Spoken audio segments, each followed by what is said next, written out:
Hello students, I hope आप सब अच्छे होंगे और आपकी पढ़ाई अच्छी चल रही होगी। बच्चों, अभी तक हमने साउंड के एक लेक्चर को देख रखा है ना। उसमें हमने पढ़ा कि साउंड कैसे प्रोड्यूस होता है। तो हम जानते हैं कि साउंड को प्रोड्यूस कराना है तो किसी भी बॉडी में वाइब्रेशन लाना होगा, मतलब वाइब्रेटिंग बॉडीज प्रोड्यूस साउंड।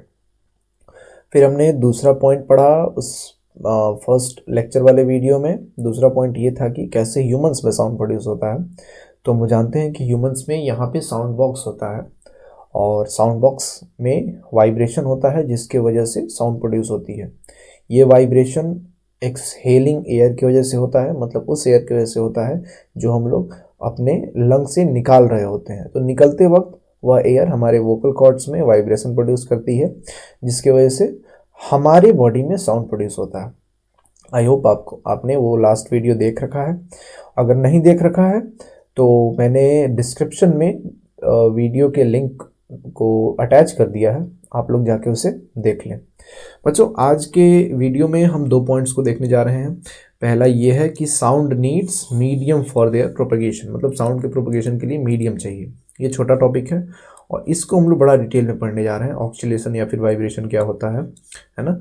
और हो सकेगा तो नेक्स्ट वीडियो में हम इससे रिलेटेड क्वेश्चंस को भी देखेंगे, ठीक है। चलिए, आज के वीडियो को हम लोग रखते हैं केवल थियोरेटिकल। तो सबसे पहला हमें यही पढ़ना है कि sound needs medium for its propagation, कि साउंड को अगर प्रोपगेट कराना है तो हमें मीडियम रखना होगा। अब सबसे पहला सवाल तो आप लोग के दिमाग में यही आएगा कि सर ये मीडियम क्या हो गए है ना। सर मीडियम क्या होता है? तो बच्चों, हमें कुल मिला के 3 तरह के मीडियम्स के बारे में पढ़ना है।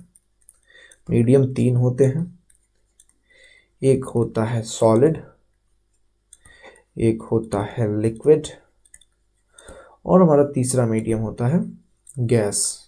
तो एक चीज़ तो हो गया बच्चों मीडियम, और दूसरा चीज़ होता है वैक्यूम। आई होप आपने इस शब्द के बारे में पहले सुन रखा हो, है ना। Vacuum, I think single you होता है इसमें,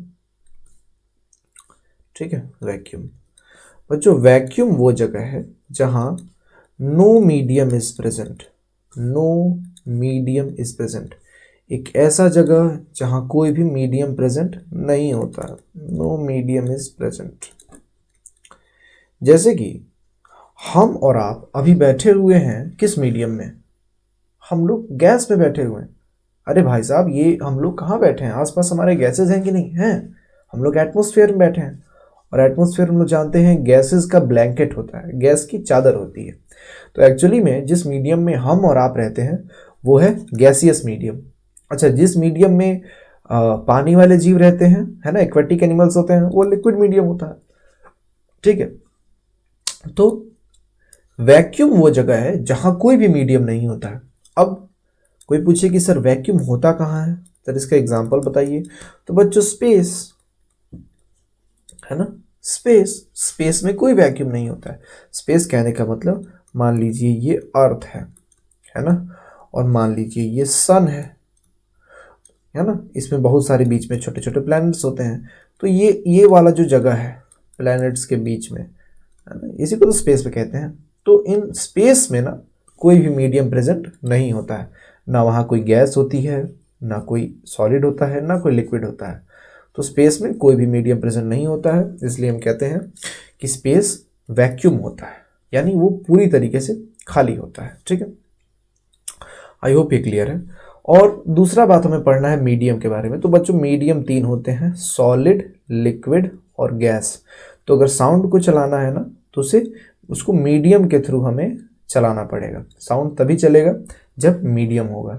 तो यहाँ इसलिए ऊपर लिखा हुआ है कि sound needs medium for its propagation, कि अगर साउंड को प्रोपगेट होना है, एक जगह से दूसरी जगह जाना है, तो बीच में क्या होना चाहिए? मीडियम होना चाहिए। अच्छा, ये जो हमने बनाया है बच्चों ना, ये वेवी टाइप का, ये साउंड की वेव है ना। साउंड भी वेव के फॉर्म में चलता है। साउंड वेव को चलने के लिए जरूरी है कि मीडियम हो। अच्छा, हम जानते हैं कि साउंड एक तरह की एनर्जी होती है। बच्चों, क्या आप जानते हैं कि लाइट भी एक एनर्जी होती है ना? लाइट भी एक एनर्जी होती है। लाइट के साथ क्या खास बात है कि बच्चों वो मीडियम में तो चल ही लेती है। मतलब आप देखते हैं गैस में भी लाइट चल लेती है ना। लाइट सॉलिड में भी चलती है ना। अगर आप यहाँ पे कोई टॉर्च रख दें और बीच में कोई शीशा रख दें, है ना, ऐसा शीशा रखें जिसमें, है ना, आर पार जा सके जो है कि लाइट, तो मीडियम में भी, सॉलिड में भी लाइट ट्रेवल कर जाती है। और लाइट वाटर में भी चलती है ना। हम लोग समुद्र में जाते हैं और दिन के समय पे जैसे ही समुद्र के पानी में हम लोग अंदर जाते जाएंगे तो हमें अंधेरा नहीं दिखेगा, है ना। अंदर जाएंगे तो हमें कुछ ना कुछ लाइट दिखेगी। यानी जो लाइट है ये मीडियम में तो चल ही लेती है, और दूसरी बात ये वैक्यूम में भी चल लेती है भाई साहब, है ना। जैसे सन से लाइट अर्थ तक कैसे आती है, हम जानते हैं कि सन और अर्थ के बीच में क्या होता है, स्पेस है, और स्पेस का मतलब वैक्यूम है। इस वैक्यूम में भी सन की रेज अर्थ तक पहुंच जाती हैं। इसका मतलब ये जो लाइट एनर्जी जो है ना, इसको चलने के लिए मीडियम की आवश्यकता नहीं है। ये वैक्यूम में भी चल लेती है और मीडियम में भी चल लेती है। लेकिन साउंड के साथ ऐसा नहीं है। अगर साउंड को एक जगह से दूसरी जगह जाना है तो साउंड को मीडियम चाहिए, ठीक है। अब चलिए कुछ एग्जांपल्स देखते हैं। जैसे सपोज कीजिए कि ये कोई लड़का है, चलिए इस लड़का का नाम दे देते हैं। सपोज कीजिए इस लड़के का नाम है शुभम, है ना, और ये कोई दूसरा लड़का है, मान लीजिए इसका नाम है शिवम।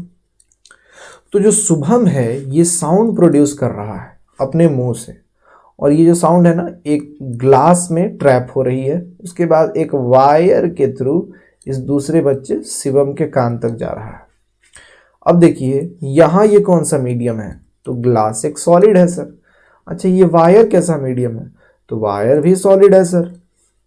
तो साउंड पहले सॉलिड में चला, फिर इस वायर जो कि सॉलिड है यहाँ भी आराम से चल जाएगा, और फिर ये होते हुए इस शिवम के कानों तक पहुंच जाएगा। और यहाँ भी जो ग्लास है ना ये सॉलिड मीडियम ही है। तो यहाँ से शुभम अगर ग्लास को पकड़ के और उस ग्लास का एक सिरा दूसरे ग्लास के, है ना, एक सिरे से अगर एक वायर से कनेक्टेड है तो साउंड सबसे पहले ग्लास में जाएगी, फिर इस वायर में जाएगी, और फिर शिवम के कान के पास वाले ग्लास में आके शिवम के कानों तक साउंड पहुंच जाएगी। तो हम यहाँ देख रहे हैं कि सॉलिड मीडियम में आराम से साउंड एक जगह से दूसरे जगह तक चला जा रहा है। ये एक्सपेरिमेंट आप घर पे खुद से कर सकते हैं। अब चलिए अगला फोटो देखते हैं। मान लीजिए कि ये कोई लड़का है जिसका नाम है दिव्यांशु, और मान लीजिए दूसरा लड़का है जिसका नाम है आदित्य, ठीक है। तो ये आदित्य क्या कर रहा है कि यहाँ से इस टेबल पे ठोक रहा है ना, हिट कर रहा है इस टेबल पे। तो ये साउंड वेव्स यहाँ से चलते चलते चलते चलते चलते चलते कहाँ पहुँच रही हैं, दिव्यांशु के कानों तक।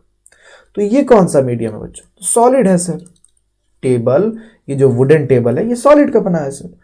तो ऐसा होता है कि साउंड को अगर चलाना है तो एक ना एक मीडियम चाहिए, और यहाँ पे वो कौन सा मीडियम है, तो सॉलिड है। ये तो जरूरी ही है, साउंड तभी चलेगा जब उसे मीडियम मिलेगा। चलिए ये तो वही वाला फ़ोन है, यही वही वाला एग्जांपल है जिसमें एक आदमी एक ग्लास में बोल रहा है और फिर वायर के थ्रू ये दूसरा आदमी ग्लास के थ्रू सुन रहा है ना। I hope it's clear.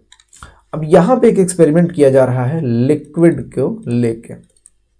अब देखिए भाई साहब, ये जो लड़का है ये अपना कान लगाया हुआ है पानी में, और टब के बाहर एक हाथ से घंटी लिया हुआ है और घंटी को ये बजा रहा है ना। और इसको साउंड, अच्छा दूसरा कान अपना देखिए बंद करके रखा है ये, फिर भी ये सुन पा रहा है। ऐसा क्यों हुआ कि जैसे ही इसने इस घंटी को बजाया, अच्छा इस घंटी और इस टब के बीच में हवा है, एयर है, तो सबसे पहले तो इस घंटी से ये आवाज़ एयर में गई। एयर चूंकि गैस है तो यहाँ आराम से ये साउंड चल लेगा। उसके बाद ये गया इस डब्बे के वॉल पे। मान लीजिए अगर शीशा का ये टब है तो शीशे में गया। अब शीशा हम जानते हैं सॉलिड होता है, या फिर प्लास्टिक, तो प्लास्टिक भी सॉलिड होता है।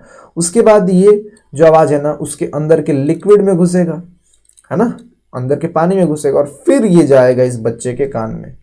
तो घंटी से सबसे पहले आवाज़ हवा में चला, फिर वो उस कंटेनर के, उस डब्बे के वॉल पे गया जो कि ऑब्वियसली सॉलिड होगा, और फिर उसके अंदर रखे पानी यानी लिक्विड से होके ये इस दूसरे लड़के के कान में गया है। इस एक्सपेरिमेंट से हमें ये प्रूफ होता है कि लिक्विड में भी साउंड चलता है, ठीक है। आई होप आपको ये क्लियर हो, ठीक है। चलिए एक और फोटो देखते हैं। अब कोई फोटो नहीं है ना। और दूसरा बात तो हम जानते ही हैं कि मान लीजिए कि अगर कोई लड़का है खड़ा है और ये कोई दूसरा लड़का है, ये लड़का कुछ बोला, अच्छा ये लड़का यहाँ पे खड़ा है, इन दोनों के बीच में कौन सा मीडियम है भाई साहब? तो एयर है। तो यहाँ से जो साउंड बोलेगा ना, ये इस दूसरे बच्चों के कानों तक आराम से चला जाएगा, क्योंकि इन दोनों बच्चों के बीच में प्रेजेंट है क्या? एयर। तो साउंड को अगर चलना है तो एक ना एक मीडियम का होना जरूरी है ना। बिना मीडियम के साउंड नहीं चलेगा। हाँ, लाइट चल सकता है, लाइट को जरूरी नहीं है कि मीडियम ही मिले, लाइट बिना मीडियम के वैक्यूम में भी चल सकता है। इसका एक अच्छा सा एग्जांपल चलिए बच्चों हम देखते हैं। जैसे सपोज कीजिए ये मून है ना, और ये अर्थ है। मान लीजिए मून पे कोई बहुत बड़ा धमाका हुआ, ये दो पहाड़ हैं और सपोज कीजिए कि इस पे कोई बॉम्ब आके गिरा। अच्छा, ऑब्वियस है बॉम्ब आके गिरेगा तो यहाँ पे एक एक्सप्लोजन होगा, तो उससे कुछ लाइट प्रोड्यूस होगी, और आप यहाँ अर्थ पे बैठे हुए हैं इस चीज को देखने के लिए। तो यहां से आपको लाइट तो आराम से दिख जाएगा, लेकिन इस धमाके की वजह से जो साउंड प्रोड्यूस होगा ये आप तक नहीं पहुंचेगा। आप इसके पीछे का कारण समझ सकते हैं कि मून और अर्थ के बीच में एक्चुअली में स्पेस है। स्पेस का मतलब है वैक्यूम है, तो हम जानते हैं ये साउंड वैक्यूम के थ्रू नहीं चल सकता है। तो आप यहाँ अर्थ पे खड़े हैं, आपको इस मून पे हुए धमाके का लाइट भले दिख जाएगा, लेकिन आपको यहाँ से कोई भी साउंड आते हुए नहीं सुनाई देगी, क्योंकि आपके कान और इस मून के बीच में प्रेजेंट है स्पेस, कोई भी मीडियम नहीं है। आई होप ये क्लियर है, ठीक है। तो साउंड को चलने के लिए बच्चों मीडियम चाहिए, है ना।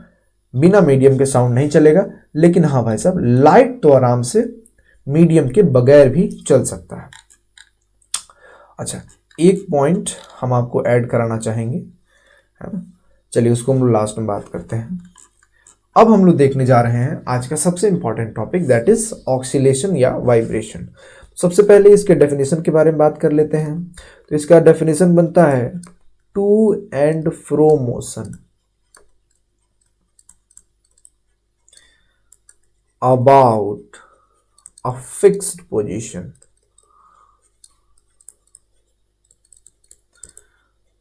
is known as ऑक्सीलेशन या फिर वाइब्रेशन, है ना। चलिए बच्चों, ये समझने से पहले हम एक छोटा सा एग्जांपल लेते हैं। मान लीजिए ये टेबल है और यहाँ पे हमने ये दो डंडियां लगा रखी हैं और इसके बीच में ना एक रबर बैंड को खींच के बांध दिया। ये जो बीच में है ना, ये रबर बैंड है। अब हमने क्या किया, इस रबर बैंड को हम छेड़ दिए, है ना, ऊपर से टुई कर दिए। अब जब टुई करेंगे तो ये वाइब्रेट करना चालू करेगा। मान लीजिए कि आप इसको ऊपर करके छोड़ दिए, जैसे ही आप इसको ऊपर, ये देखिए डॉटेड लाइन का मतलब बताता है कि कुछ देर के लिए ये ऊपर आया था, ऊपर आया, फिर ये नीचे जाएगा अपने मेन जगह पे, और फिर वहां से भी नीचे जाएगा, है ना, फिर लौटेगा, आएगा अपने फिक्स पोजीशन पे, मेन पोजीशन पे, फिर वो दूर जाएगा। तो हम क्या देख रहे हैं कि ये टू एंड फ्रो मोशन कर रहा है, एक बार ऊपर जा रहा है, एक बार नीचे आ रहा है, एक बार ऊपर जा रहा है, एक बार नीचे आ रहा है। इसी तरह के मोशन को हम लोग कहते हैं ऑक्सीलेशन या फिर वाइब्रेशन। तो वाइब्रेशन कुछ नहीं है, this is to and fro motion about mean position is called vibration, ठीक है। आई होप ये क्लियर है। अच्छा, इसको कई जगह किताबों में ऐसे भी लिखा रहता है, back and fourth motion about mean position, यानी मीन पोजीशन के अराउंड अगर बैक और फोर्थ मोशन यानी आगे और पीछे का मोशन हो रहा है, तो इसी मोशन को हम लोग क्या कहेंगे, ऑक्सीलेशन, या फिर उसी को कहेंगे वाइब्रेशन। आपको ज़्यादा अच्छे समझ में आएगा बच्चों इस हमारे छोटे से एक्सपेरिमेंट से। तो अब हम लोग सिंपल पेंडुलम का एक्सपेरिमेंट लेने जा रहे हैं। तो सपोज कीजिए ये कोई वॉल है और उस वॉल से ये कोई रस्सी बंधी हुई है और यहाँ नीचे कोई लोहे का गोला पड़ा हुआ है। ठीक है बच्चों, तो इसको ना हम लोग बॉब कहते हैं। क्या कहते हैं? बॉब। तो इसको हम लोग कहते हैं बॉब। और चूंकि ये एक धागा है तो धागा को इंग्लिश में हम लोग कहते हैं स्ट्रिंग। ठीक है, तो हम सबसे पहले एक वॉल से एक स्ट्रिंग को बांधेंगे और उसके नीचे एक बॉब को लगा देंगे। अब चलिए देखते हैं क्या होगा। ठीक है, अब हम क्या किए कि इस बॉब को, जो कि इस धागे के थ्रू यहाँ पे बंधा हुआ है, इसको थोड़ा ऐसे मार दिए, है ना, एक साइड मार दिए। तो जाहिर सी बात है जब इधर से हिट करेंगे इस पे तो ये बॉब इधर के साइड जाएगा, जाएगा ना। तो चलिए इसका एक हम लोग बना लेते हैं,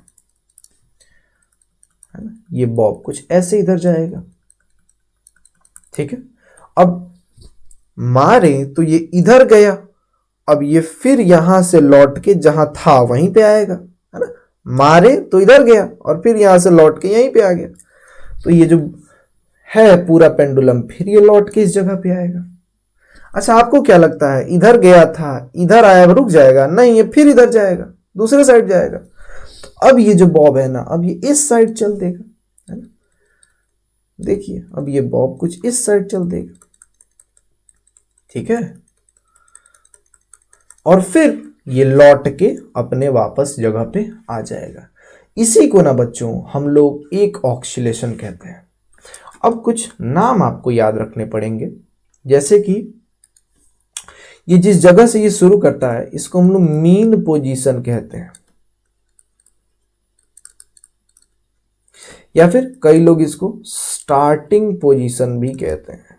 मीन पोजीशन या फिर स्टार्टिंग पोजीशन।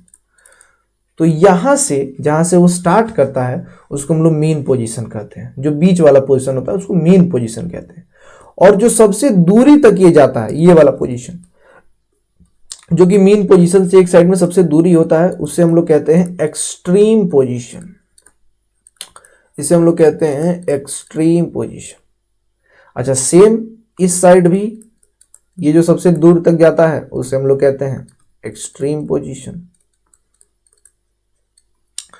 तो एक ऑक्सीलेशन का मतलब क्या है, या फिर एक वाइब्रेशन का मतलब क्या है, कि सबसे पहले तो ये जो बॉब है ये मीन पोजीशन पे रहता है ना। हमने क्या बोला, सबसे पहले तो यहां पे है, अब हम इसको मारे तो ये एक साइड ऊपर तक चला गया, है ना। पहले यहां था, फिर हम इसको मारे तो यहां चला गया। तो मीन पोजीशन से ये जाता है एक्सट्रीम पोजीशन पे। मीन पोजीशन, मारे, चला गया एक्सट्रीम पोजीशन, फिर से तो लौट के ही आएगा मीन पोजीशन पे। यस सर, तो ये फिर लौट के आएगा मीन पोजीशन पे। देखो ना, मीन से गया एक बार एक्सट्रीम, और एक्सट्रीम पोजीशन से फिर लौट के कहां आ गया, मीन पोजीशन पे। अच्छा, क्या ये मारे तो यहां गया और लौट के यहां रुकेगा? नहीं, ये फिर इधर चल देगा एक्सट्रीम पोजीशन पे। तो ये मीन पोजीशन से फिर जाएगा एक्सट्रीम पोजीशन पे। देखो ना, ये फिर गया ना एक्सट्रीम पोजीशन पे, है ना। और जब यहां से चला था, देखो मीन पोजीशन से चला, पहले एक्सट्रीम गया, फिर मीन आया, फिर एक्सट्रीम गया, और फिर एक्सट्रीम से लौट के कहां आ जाएगा, मीन पे आ जाएगा। फिर एक्सट्रीम से लौट के देखो ना, यहां ये बॉब कहां आ गया, मीन पे आ गया। इसी को हम लोग बच्चों एक ऑक्सीलेशन या फिर एक वाइब्रेशन कहते हैं। आपको हम स्ट्रिंग वाले मदद से बताए थे। आइए देखिए, ये जो पहले ये मीन पोजीशन है इसका, यहां से स्टार्ट हुआ था, फिर आपने इसको ऊपर के साइड लाके छेड़ा तो ये गया सबसे पहले एक्सट्रीम पोजीशन पे। ये वाला पोजीशन एक्सट्रीम पोजीशन है। फिर लौट के आया मीन पे, फिर गया नीचे साइड में एक्सट्रीम पे, और फिर लौट के गया मीन पे। तो सबसे पहले मीन पोजीशन, उसके बाद एक्सट्रीम पोजीशन, फिर मीन पोजीशन, और फिर से एक्सट्रीम पोजीशन। इसी को कहते हैं हम लोग एक वाइब्रेशन। एक बार वाइब्रेट करने का यही मतलब है ना, कि मीन पे है, छेड़ने से गया एक्सट्रीम पे, फिर लौट के आया मीन पे। अब यहां रुकेगा थोड़ी, ये फिर जाएगा इधर एक्सट्रीम पे, और फिर लौट के आ गया मीन पे। तो इसी को एक वाइब्रेशन कहते हैं हम लोग। आई होप आपको ये समझ में आया हो। तो एक वाइब्रेशन का मतलब बच्चों यही है। ठीक है, आई होप यहां तक आपको समझ में आया हो, है ना। अच्छा, इसको चलिए एक बार और देख लेते हैं किसी दूसरे एग्जाम्पल से, है ना। जैसे सपोज कीजिए कि इस बार आपने वो जो धागा था ना उसको ऐसे कहीं बांध दिया, धागा माफ कीजिए, ये जो रबर बैंड था उसको आपने ऐसे बांध दिया, ठीक है। और आपने इस बार इसको इधर से हिट कर दिया, तो सबसे पहले ये इधर जाएगा, टुर्रंग, है ना। तो ये वाला जहां से शुरू किया था ये इसका मेन पोजीशन है, और ये जो सबसे दूर तक गया है ये वाला पोजीशन, ये वाला, तो ये इसका एक्सट्रीम पोजीशन है। फिर मीन से जब एक्सट्रीम गया तो एक्सट्रीम से फिर लौट के मीन आएगा, अब यहां थोड़ी रुकेगा ये, तो फिर इस साइड चल देगा, है ना। और फिर अच्छा, यहां ये वाला जो पोजीशन आया है दूर तक, ये एक्सट्रीम पोजीशन है। तो हम क्या देख रहे हैं कि ये रबर बैंड मीन से एक्सट्रीम, एक्सट्रीम से मीन, फिर मीन से एक्सट्रीम, और फिर एक्सट्रीम से मीन, इसी को कहते हैं वन वाइब्रेशन।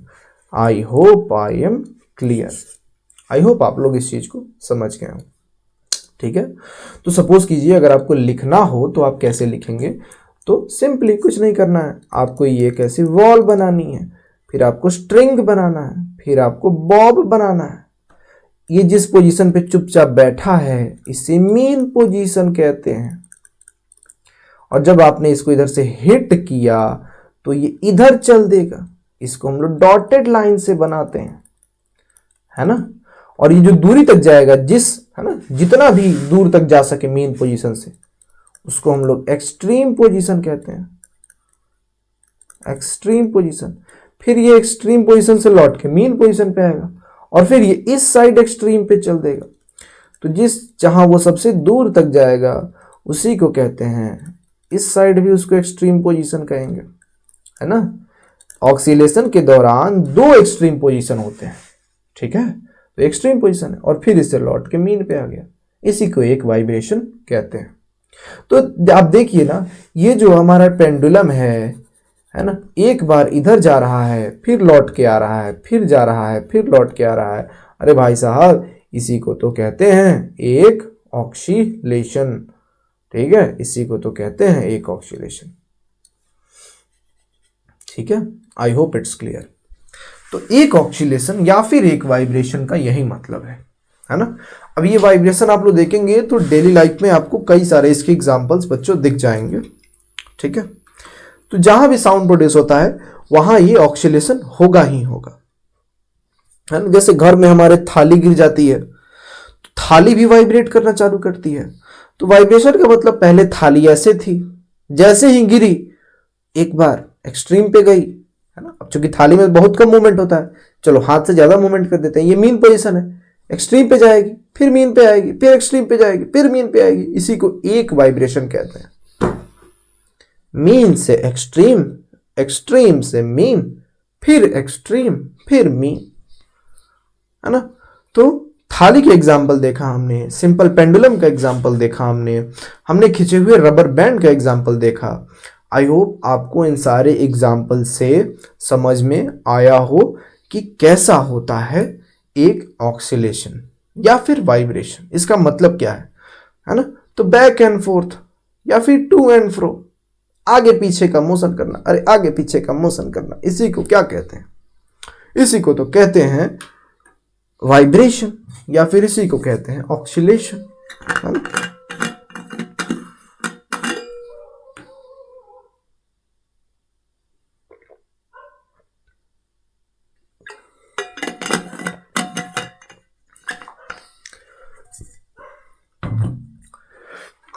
तो चलिए बच्चों, अब हम लोग ना देखते हैं कि एक साउंड वेव दिखती कैसी है। तो ये हम फोटो बना रहे हैं, जरा ध्यान से देखिएगा। चलिए जगह और ले लेते हैं।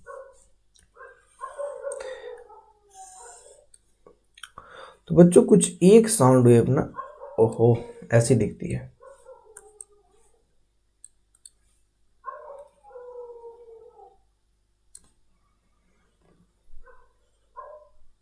ठीक है, तो ऐसी साउंड वेव दिखती है। ये जो व्हाइट लाइन आपको नीचे के साइड दिख रहा है ना, ये मीन पोजीशन इंडिकेट कर रहा है ना। यहां से शुरू हो रही है ना, शुरू हो रही है, तो शुरू होने वाली लाइन को क्या कहते हैं? Mean position. अच्छा, शुरू होके जो सबसे दूर तक जाती है ना, आइए यहाँ देखते हैं, ये यहाँ से शुरू होके ये जो सबसे दूर तक गई है, इस पोजीशन को क्या कहते हैं? Extreme position. तो लो भाई, यहाँ पे एक्सट्रीम पोजीशन ये है। अरे भाई साहब, मीन पोजीशन से सबसे ज्यादा दूरी यहीं तक गई है ये वेव। मीन पोजीशन से चालू होगी, कहाँ जाएगी? एक्सट्रीम पोजीशन पे, और फिर ये एक्सट्रीम से लौट के कहाँ आ रही है? मीन पे, फिर से आ गई मीन पोजीशन पे, और फिर ये नीचे के साइड कहाँ जा रही है? सबसे दूरी तक, सबसे दूर तक जाएगी, इसे कहेंगे एक्सट्रीम पोजीशन। और फिर ये एक्सट्रीम से लौट के कहाँ आ जा रही है बच्चों? तो मीन पोजीशन पे, है ना। अरे हमारा अच्छा, इसको चलो अगर लिखा जाए हम लोग, तो सबसे पहले हम कहेंगे आपको, देखिए ये क्या है? तो मीन पोजीशन है सर शुरुआत तो यहीं से हो रही है सर, सबसे पहले मीन पोजीशन पे है। अच्छा, फिर कहाँ गई? तो सर ये चलते चलते चली गई एकदम दूरी पे, दैट इज एक्सट्रीम पोजीशन। अच्छा, फिर बताइए नीचे आते समय कहाँ आई? तो सर ये नीचे आते आते फिर मीन पोजीशन पे आ गई। अच्छा, फिर कहाँ गई ये बताइए? तो सर फिर ये चलते चलते ना, फिर ये इस साइड एक्सट्रीम पोजीशन पे आ गई, है ना सर। ये फिर इस साइड एक्सट्रीम पोजीशन पे आ गई। हम बोले उसके बाद बताइए, और सर ये फिर चलते चलते मीन पोजीशन पे आ गई, है ना। हाँ, तो बच्चों इसी को हम लोग क्या कहते हैं? एक वाइब्रेशन या फिर एक ऑक्सीलेशन। तो ये एक साउंड वेव का कुछ फोटो ऐसा हमें दिखता है, ठीक है। आई होप ये आपको क्लियर हो। तो इसको प्यार से मिटाते हैं, इरेजर पागल हो गया है मेरा, ठीक है, मिट जा। लो, लाइन ही उड़ गया भाई साहब, ठीक है। तो ये एक साउंड वेव कुछ ऐसे दिखती है। तो या तो आप लोग इसको ऐसे बना दें, नहीं तो आप इसको पेंडुलम के मदद से बना दें। दोनों चीज बच्चों एक ही है। आपको एक बात क्या ध्यान रखना है कि बच्चों हम लोग ना इस दूरी को, ये मीन पोजीशन है ना लाइन, और ये सबसे ऊपर क्या है? Extreme position. इसी को हम लोग क्या कहते हैं? ये दूरी है मीन पोजीशन और एक्सट्रीम पोजीशन के बीच का। अब चलिए बच्चों कुछ नए नए शब्द पढ़ते हैं। जैसे कि सबसे पहला शब्द हमें पढ़ना है इससे जुड़ा हुआ, एम्पलीट्यूड, ठीक है। एम्पलीट्यूड का क्या फॉर्मूला होगा? माफ कीजिए, डेफिनेशन होगा, the distance between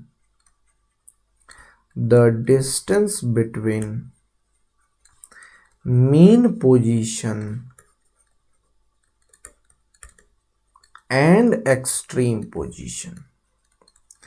mean position और एक्सट्रीम पोजीशन के बीच की जो दूरी होती है, इसी को हम लोग एम्पलीट्यूड ऑफ द वेव कहते हैं, इज नोन एज एम्पलीट्यूड, ठीक है।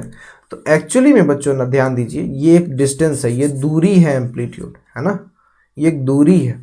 एग्जाम्पल के तौर पे अगर हम फटाक से एक पेंडुलम यहाँ बनाएं और कहें कि ये पेंडुलम इधर इधर यहाँ तक जाती है सबसे दूर तक, तो हम जानते हैं ये मीन पोजीशन है, और ये जो सबसे दूर तक जा रही है एक एक्सट्रीम पोजीशन है। तो इस एक्सट्रीम और ये मीन के बीच में ये जो डिस्टेंस है, इसी को हम लोग क्या कहते हैं? तो सर इसी को हम लोग नाम देते हैं एम्पलीट्यूड। तो सिंपली यहाँ पे आप लिख सकते हैं कि यही क्या है? एम्पलीट्यूड है, ठीक है। तो मीन और एक्सट्रीम के बीच की टोटल दूरी को ही हम लोग एम्पलीट्यूड कहते हैं। अब चूंकि बच्चों एम्पलीट्यूड एक लेंथ है, तो कोई पूछे कि बताओ एम्पलीट्यूड का एसआई यूनिट क्या होगा, तो हम जानते हैं कि लेंथ, डिस्टेंस का मतलब है लेंथ, लंबाई का एसआई यूनिट होता है मीटर, और मीटर को हम लोग स्मॉल m से डिनोट करते हैं, ठीक है। तो एम्पलीट्यूड का मतलब यही है। आइए एक अगला चीज हम लोग देखते हैं। अगली बात हमें पढ़नी है टाइम पीरियड, कि टाइम पीरियड क्या होता है। तो ये बहुत ही सिंपल है, एक ऑक्सीलेशन को करने में जितना भी समय लगता है उसे हम लोग टाइम पीरियड कहते हैं। तो लिख दिया जाए टाइम टेकन टू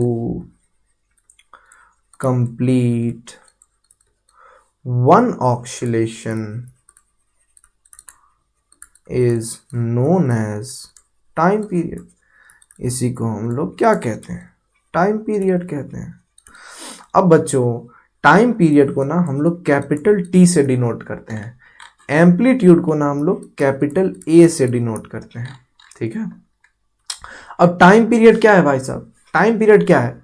जैसे मान लीजिए कि ये कोई पेंडुलम है, तो ये मीन पोजीशन पे है, तो सबसे पहले ये मीन से जाएगा एक्सट्रीम पोजीशन पे, फिर आएगा मीन पोजीशन पे, फिर इधर जाएगा एक्सट्रीम पे, फिर लौट के आएगा मीन पोजीशन पे। इसी को ना एक ऑक्सीलेशन कहते हैं। मीन से चला एक्सट्रीम पे गया, एक्सट्रीम से चला मीन पे आया, फिर मीन से चल के एक्सट्रीम पे गया और फिर एक्सट्रीम से चल के मीन पे आया। तो ये कार्यक्रम करने में इसको जितना भी समय लगेगा उसी को कहते हैं हम लोग टाइम पीरियड। अब चूंकि बच्चों टाइम पीरियड में टाइम बताना है, तो कोई अगर पूछे आपसे कि मेरे प्यारे गुलगुल्लों ये बताओ कि टाइम पीरियड का एसआई यूनिट क्या है, तो आप कहेंगे कि ये समय है ना, तो इसका एसआई यूनिट होगा सेकंड, और सेकंड को हम लोग स्मॉल एस से डिनोट करते हैं। अब बच्चों कभी कभी क्या होता है ना कि क्वेश्चन में ऐसे दे देता है कि a simple pendulum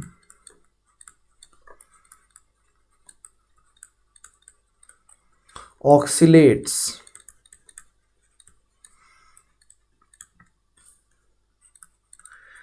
15 times in a minute, है ना? या फिर है ना, या फिर चलो इसको लिखते हैं 15 टाइम्स, है ना? आज तो बच्चों मेरा ये इरेजर पागल हो गया। इन 10 सेकेंड्स, 10 सेकेंड में ये 15 बार ऑक्सीलेट कर रहा है। Find out time period, time period बताइए। तो हम यहां से आपको एक फॉर्मूला बताना चाहते हैं कि बच्चों टाइम पीरियड का फॉर्मूला होता है टोटल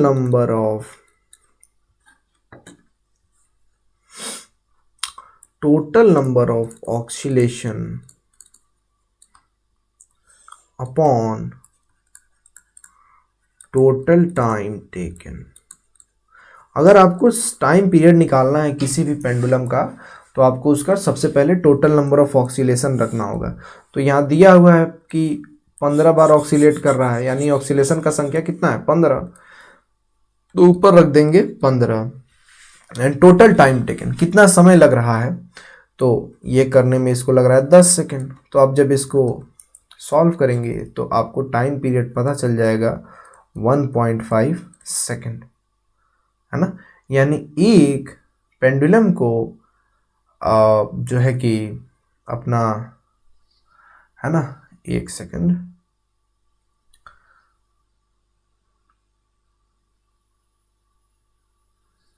ठीक है। तो ये जो हमारा वो है ना बच्चों, फॉर्मूला थोड़ा सा उल्टा हो गया है। ओहो, ये हमारा फॉर्मूला ना बच्चों थोड़ा सा उल्टा हो गया है। ये टोटल टाइम टेकन ऊपर होगा।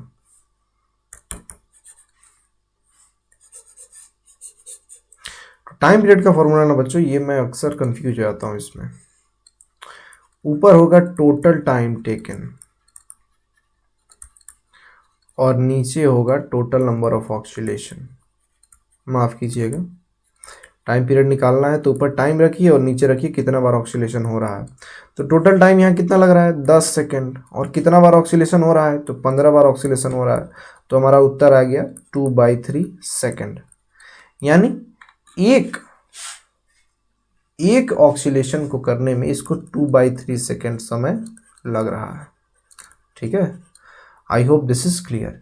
तो टाइम पीरियड का बच्चों यहाँ से आप एक फॉर्मूला याद रखेंगे कि अगर टाइम पीरियड आपको निकालना है तो फॉर्मूला रहेगा time period is equals to total time taken, यानी टोटल कितना समय लग रहा है upon total number of oscillation, total में ऑक्सीलेशंस की संख्या कितनी है। ठीक है, तो ये करेंगे तो आपको पता चल जाएगा कि टाइम पीरियड क्या है। चलिए इसको हम बक्से में बंद कर देते हैं। लो भाई, बक्सा बनाना था, आज तो हमारा ब्लैक बोर्ड फुल पागल ही हो गया है। ओ दादा भाई, क्या हो गया है तुझे?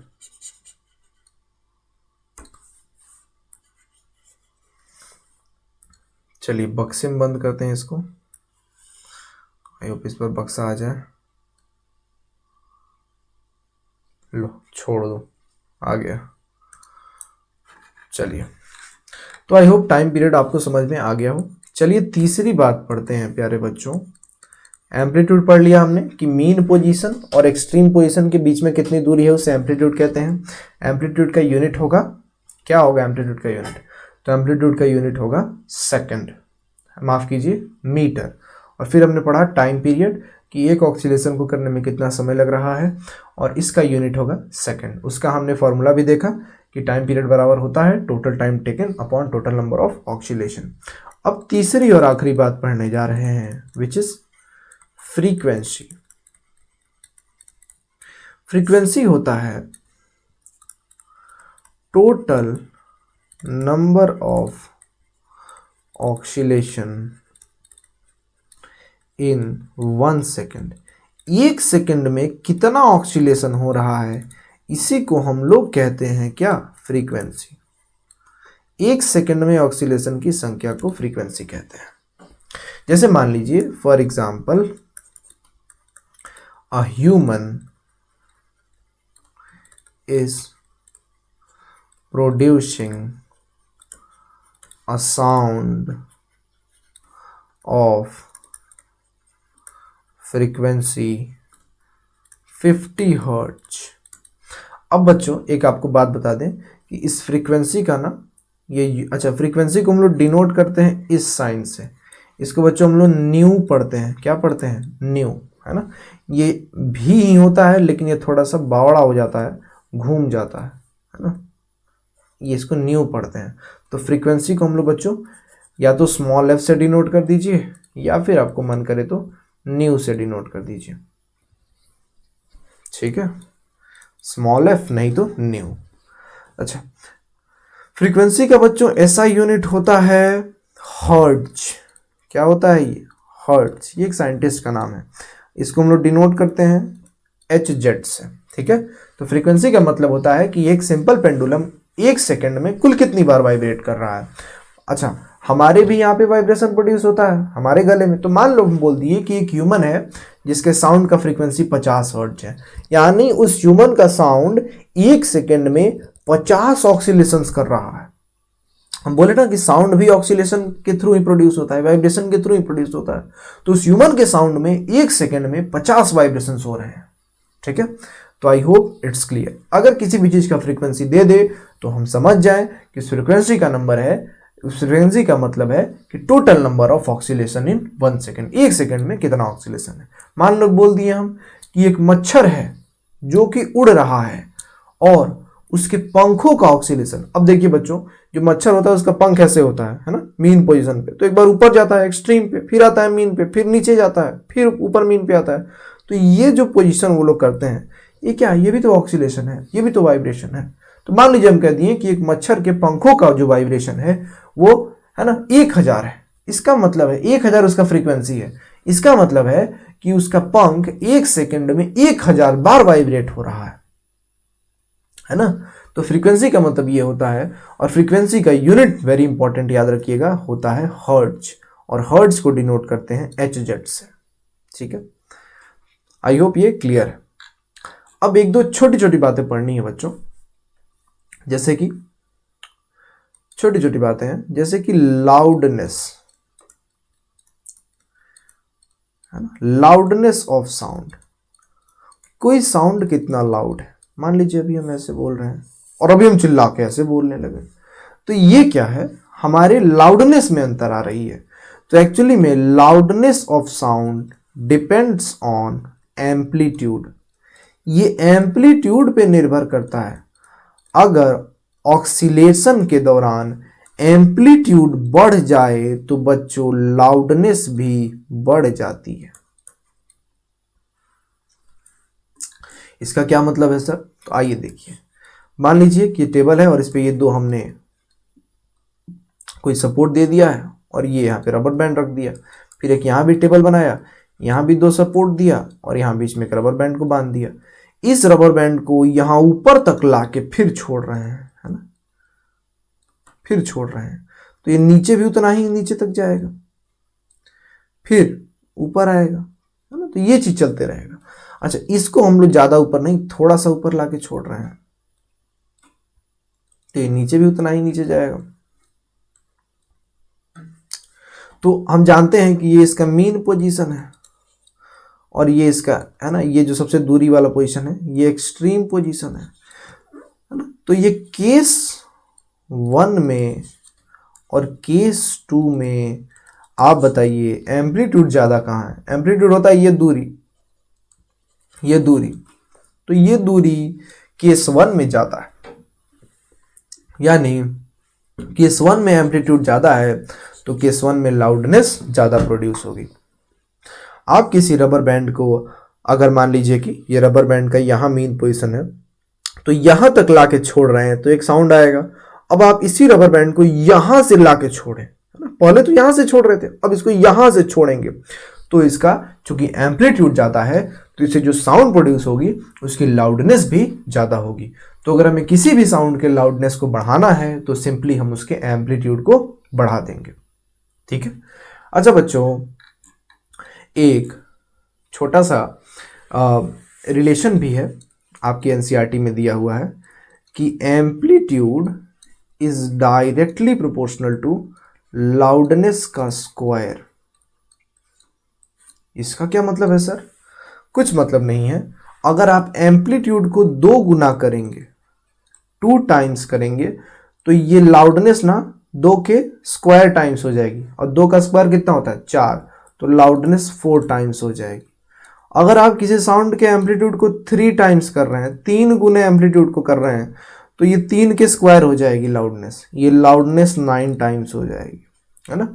तो एम्पलीट्यूड को आप जैसे भी बढ़ाएं, लाउडनेस उसके स्क्वायर से बढ़ जाना है। ठीक है, आई होप इट्स क्लियर। अब आपके एनसीईआरटी में एक और अच्छी सी चीज दी हुई है कि what is unit of loudness. Loudness का यूनिट क्या है? तो लाउडनेस की यूनिट होती है डेसिबल। ठीक है, ये साउंड का यूनिट नहीं है, ये लाउडनेस का यूनिट है। डेसिबल को हम लोग कैपिटल डी स्मॉल बी ऐसे डिनोट करते हैं। ठीक है, आई थिंक हमने उल्टा बोल दिया, ये डिनोट होता है स्मॉल डी कैपिटल बी। हाँ, तो डेसिबल को हम लोग ऐसे डिनोट करते हैं। तो बच्चों ये एम्पलीट्यूड का यूनिट नहीं है, एम्पलीट्यूड तो दूरी है मीन पोजीशन और एक्सट्रीम पोजीशन के बीच का। एम्पलीट्यूड का यूनिट तो मीटर है, लेकिन लाउडनेस का यूनिट क्या है? डेसिबल। ठीक है, तो लाउडनेस का यूनिट डेसिबल है, एम्पलीट्यूड का भी मीटर है। आई होप आप इस चीज को ध्यान दे रहे हो। ठीक है, तो ये चीज आपके एनसीईआरटी में दिया हुआ है और बहुत सारे साउंड्स के एग्जाम्पल भी दे रखे हैं आपके एनसीईआरटी में, है ना। आप उसको देख लीजिएगा कि अलग अलग साउंड, अगर हम विस्पर कर रहे हैं मतलब फुसफुसा के बोल रहे हैं तो वो कितना डेसिबल उसका लाउडनेस है। अगर हम तेज बोल रहे हैं तो उसका कितना डेसिबल लाउडनेस है। अगर एक एयरप्लेन उड़ रही है, अब जाहिर सी बात है एयरप्लेन जब उड़ती है तो वहां बहुत लाउड साउंड प्रोड्यूस होता है, तो उस समय कितना डेसिबल लाउडनेस होता है। तो ये सारा चीज आप लोग देख सकते हैं। ठीक है, ये एनसीईआरटी में सारे का वैल्यू दे रखा है। तो आई होप ये बात समझ गए हो।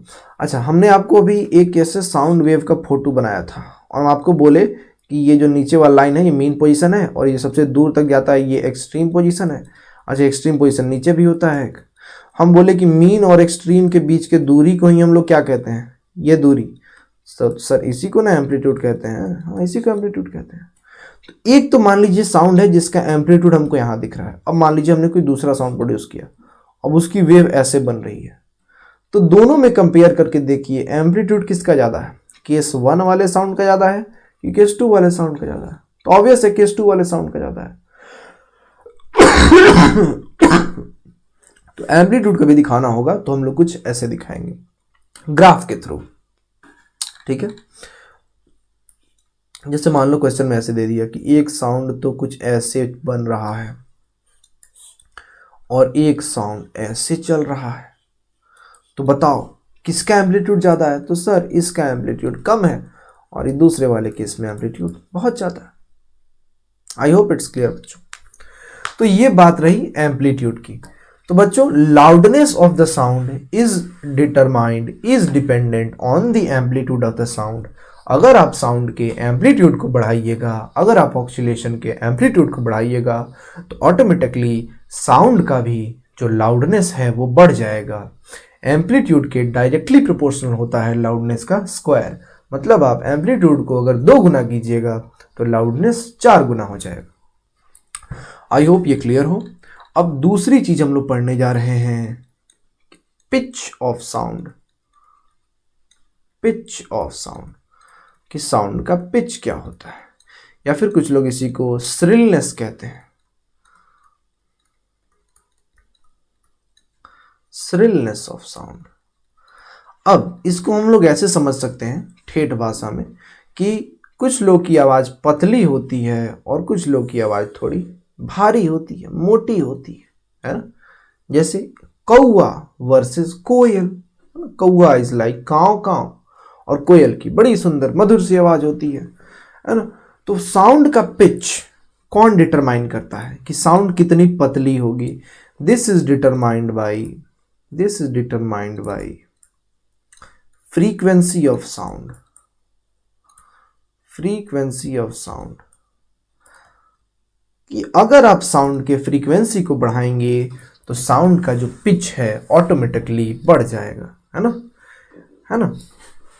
यानी हम जानते हैं कि सामान्यतः जो विमेन्स होती हैं, जो गर्ल्स होती हैं, उनकी आवाज़ पतली होती है, और जो बॉयज़ या फिर मेन होते हैं उनकी आवाज़ थोड़ी सी मोटी होती है। तो हम लोग कह सकते हैं जिनकी आवाज़ पतली होगी उनकी पिच ज़्यादा होगा। यानी गर्ल्स का जो पिच होता है वो बॉयज़ के पिच से ज़्यादा होता है। पिच ज़्यादा होना मतलब पतली आवाज़। अच्छा, इससे भी पतला छोटे बच्चों का आवाज़ होता है। छोटे बच्चों का आवाज़ तो और पतला होता है। तो गर्ल्स से भी ज़्यादा छोटे बेबीज़ का आवाज़ पतला होता है। तो अगर पिच का कोई हमको कहे ऑर्डर लिखने का, तो ऐसे लिख देंगे कि भाई साहब सबसे ज़्यादा पिच तो छोटे बच्चों की आवाज़ों में होती है, उसके बाद लड़कियों की आवाज़ में या फिर विमेन की आवाज़ में होता है, और सबसे कम बॉयज़ या फिर मेन की आवाज़ में होता है ना। आई होप ये छोटा सा बात क्लियर होगा, है ना। अच्छा, फ्रीक्वेंसी का मतलब आप जानते हैं कि 1 सेकेंड में टोटल कितना बार ऑक्सीलेशन हो रहा है। ठीक है, तो मान लीजिए कि हमने ऐसे बोल दिया कि ये है ना, ये एक कोई साउंड वेव है। ठीक है, और फिर इसके नीचे हमने एक और साउंड वेव को ऐसे बना दिया। इन दोनों में अब अंतर क्या है? अंतर देखिए, दूरी दोनों में सेम है। सर कौन सी दूरी? अरे भाई साहब ये वाली दूरी। चलिए दूसरा कलर ले लेते हैं। कलर तो हमारे पास बहुत सारा है, नहीं आएगा तो मत, आ गया है ना। सर कौन सी दूरी? तो अरे बच्चों, अरे क्या हो रहा है ये?